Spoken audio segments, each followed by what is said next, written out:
Bonjour à toutes et à tous, aujourd'hui je vais vous expliquer les différentes combinaisons que vous rencontrerez au poker. Alors je vais vous expliquer dans l'ordre croissante des combinaisons de la plus faible à la plus forte.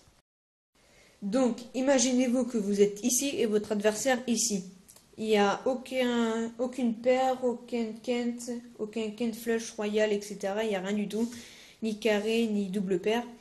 Donc c'est la plus forte carte qui l'emporte. Donc ici la plus forte carte c'est le valet de cœur. Donc c'est vous qui remporterez la manche.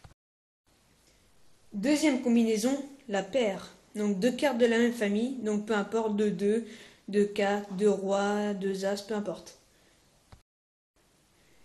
Troisième combinaison, la double paire. Deux cartes de la même famille, deux cartes de la même famille. Quatrième combinaison, le brelan. Alors trois cartes de la même famille, ça peut être des 2, comme dit précédemment, des 3, des 4, 3 cartes de la même famille. Cinquième combinaison, le quinte. Alors le quinte, c'est 5 chiffres qui se suivent et qui ne sont pas forcément du même type. Donc par exemple, du pique, du carreau et du trèfle. La sixième combinaison, c'est 5 cartes du même type qui ne se suivent pas. Donc par exemple, dame de pique, 4 de pique, 6 de pique, roi de pique et 9 de pique. Septième combinaison, le flunch, constitué d'une paire et d'un brelan.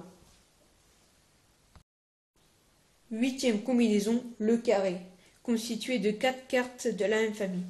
Par exemple ici, 4-2.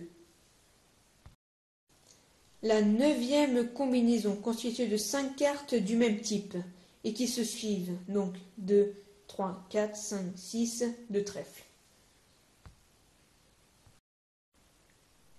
Et enfin, pour finir, la dixième combinaison, très rare à obtenir dans le monde du poker, c'est la Ken Flush Royale. Alors, la Ken Flush Royale est constituée de 5 cartes qui se suivent, du même type, donc ici le carreau, et forcément composée d'un as, d'un roi, d'une dame, d'un valet, d'un 10. C'est obligatoire dans une Ken Flush Royale. Sur ce, j'espère que ma vidéo vous aura plu. Je vous dis à très bientôt. Salut!